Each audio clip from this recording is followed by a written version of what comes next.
வணக்கம் மக்களே, welcome to the fences show. இன்னைக்கு ஷோ நம்ம பார்க்க போகிறது ஸ்பா அப்படின்ற மலையாள மூவி மனோரமா மேக்ஸ் ஓடிடி ஆப்பில் அவைலபிளாக இருக்குது. ஒரு ஸ்பாவில் நடக்கக்கூடிய சம்பவங்கள் அப்படின்ற தீமில் அமைக்கப்பட்ட ஒரு சோஷியல் ட்ராமா. ஆக்சுவலாக இந்த படத்தோட ஸ்டார்டிங்லேயே அந்த ஸ்பாவை காட்டுறாங்க. அதில் பார்த்தீங்கன்னா வெரைட்டி ஆஃப் ஃபீமேல் எம்ப்ளாயீஸ் வந்து ஒர்க் பண்ணிகிட்டு இருக்காங்க. ஆல்சோ அங்கே பார்த்தீங்கன்னா டிஃப்ரெண்ட்டாக வந்து கிளைண்ட்ஸ் உள்ளே வராங்க.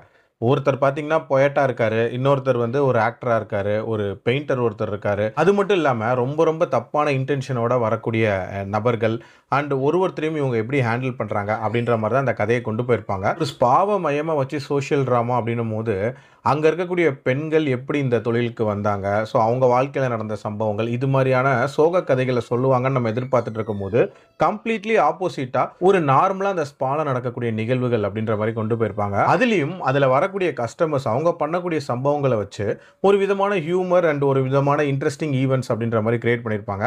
அது ஓரளவுக்கு நீட்டாகவே ஒர்க் அவுட் ஆயிருந்துச்சு. ஆல்சோ இதில் பெருசாக சோஷியல் மெசேஜ் அப்படின்ற மாதிரிலாம் இல்லாமல் ஒரு வித்தியாசமான ஒரு பாயிண்ட் ஆஃப் வியூவை சொல்லியிருப்பாங்க.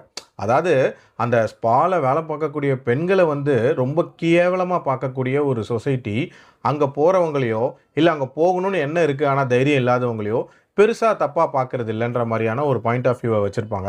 ஓவரால் ஒரு நீட்டான சோஷியல் ட்ராமா தான். பட் கிளைமேக்ஸில் ஒரு மாதிரி ஆக்ஷன் ஓரியன்டாக சில விஷயங்கள் பண்ணுறன்ற மாதிரி பண்ணியிருப்பாங்க. அது எனக்கு சுத்தமாக ஒர்க் அவுட்டே ஆகலை. ரொம்ப ஃபோர்ஸ்ஃபுல்லாக திணிச்ச மாதிரியான ஒரு ஃபீல் இருந்துச்சு அப்படின்னே சொல்லலாம். கண்டிப்பாக அந்த போர்ஷன்ஸ் பெட்டராக பண்ணியிருந்திருக்கலாம். ஓவரால் ஒரு நல்ல social drama without proper happy ending அப்படின்னே சொல்லுவேன். என்னோட ரேட்டிங் இந்த படத்துக்கு 2.8 அவுட் ஆஃப் 5. அடல்ட் கண்டென்ட்டை பொறுத்த வரைக்கும் இதில் காட்டக்கூடிய விஷயங்கள் அடல்ட் கண்டென்ட் நிறைஞ்சதாக தான் இருக்கும். ஸோ அதுக்கேற்ற மாதிரி பிளான் பண்ணிக்கோங்க. மீண்டும் அடுத்த விமர்சனத்தில் சந்திக்கிறேன். நன்றி, வணக்கம்.